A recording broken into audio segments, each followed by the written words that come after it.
All right, guys, our next guest is a former Strikeforce middleweight champion, a longtime friend and training partner of Nate Diaz. He is in his corner for UFC 196, and we have him on the phone right now, straight from Vegas. Jake Shields, welcome to Submission Radio.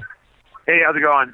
It's great to have you back on the show, Jake, and what an interesting circumstance, obviously, to get you on. We'll jump straight into it because we know how busy you are. A couple of hours ago, the UFC 196 press conference finished up with a bang after Conor McGregor slapped Nate Diaz's hand in the staredown. This prompted yourself, Nick Diaz, and other members of the Diaz Corner to jump on stage.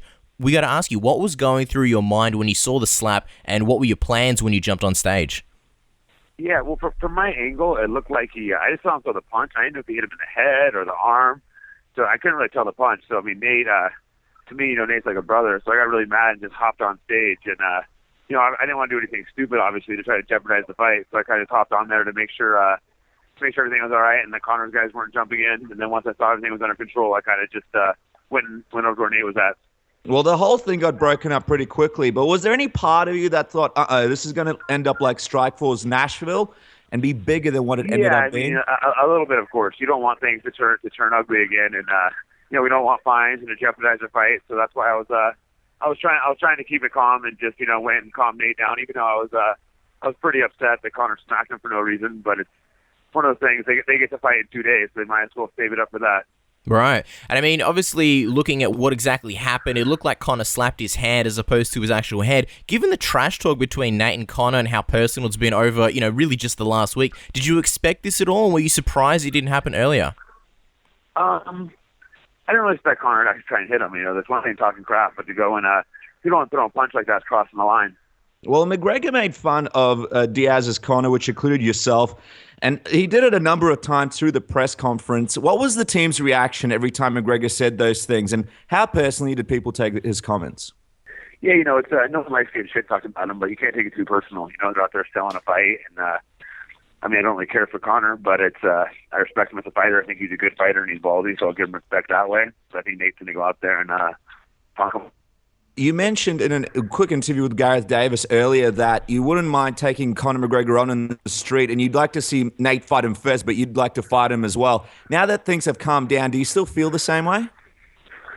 No, I'm not going to fight him in the street. I was just mad because he was mouthing off to me. If I bumped into him in a club and he started mouthing off to me, yeah, I probably would punch him. But it's not like I'm not going to let a guy like that mouth off to me. But I'm not going to I'm not looking for him going out trying to get him. Mm-hmm. It's interesting. Yeah, you say you're not going out looking to try and get him. Have you had a chance to sort of speak to, obviously, anyone from Team McGregor and straighten the whole thing out? And I'm just wondering, is the tension between, Camp Diaz and Camp McGregor, or is it really just sort of trash talk between Nate and Conor at this point? It doesn't really, branch out to the team? I don't think it's to straighten out. I don't think our teams like each other at the moment, but we're going to war to fight on Saturday, so I don't think we have any interest of trying to be friends with them at the moment. I prefer fighting people when I don't like them personally, and I'm sure Nate feels the same way. Makes it a little easier when you really don't like someone to want to go out there and fight them. Yeah, no, certainly. It's obviously interesting because your team has obviously yourself and Nick and a bunch of other world-class athletes. How did Nick take it all? Because he looked pretty angry in the scuffle. When you guys got off stage, was it easy to calm everyone down? And is everyone in the same mindset as you now?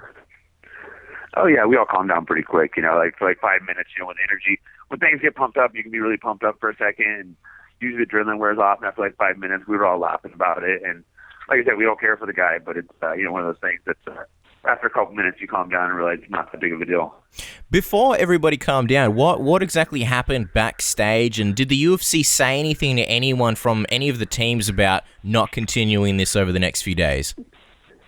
No, we were separated. They didn't let us near each other after that. They pulled us apart, and we weren't able to see because the UFC talked to us. I think they know it was more Conor's fault.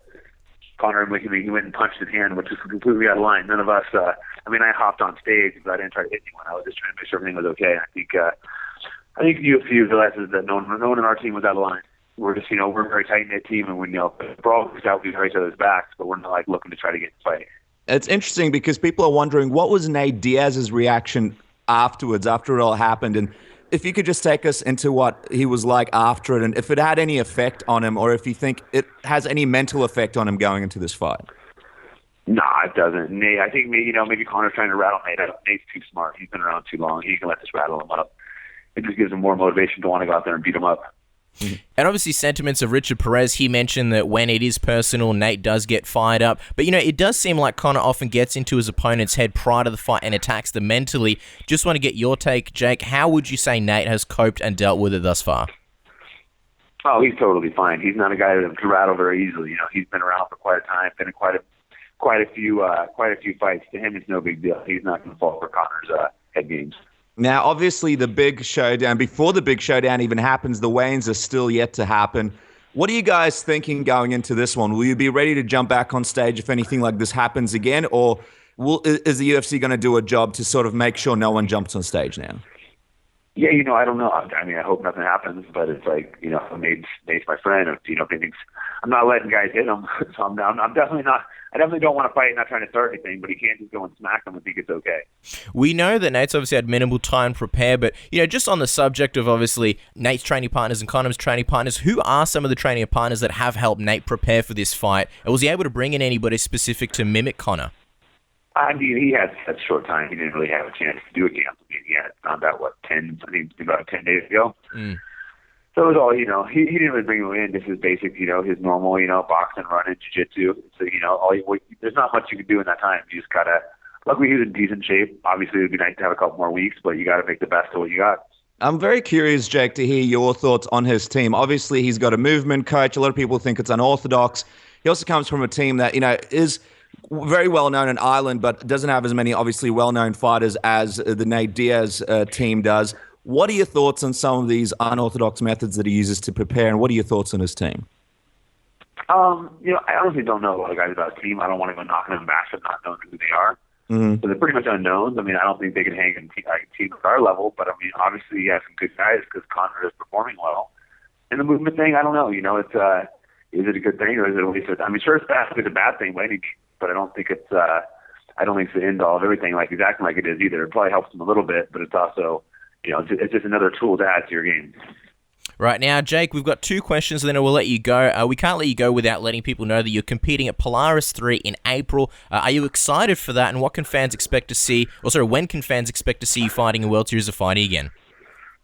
Yeah, I'm really excited for that Polaris 3. I love doing grappling matches. It's really fun to go out there and just go for it, especially at the submission-only format. So I'm able to just go out there and hunt for submissions and go for it. I actually, I have time to train. When I did Metamorph one, they gave me, I think, about 5 days notice. So I actually have a couple weeks to get ready for this. So it's exciting. I don't know the exact date of my World Series of Fighting. I'm thinking we'll probably fight early summer. Very interesting. Now, finally, Jake, before we'll let you go, we have to get a prediction from you. How do you see this fight playing out on this weekend? You're obviously going to say Nate wins, but how do you see him doing it?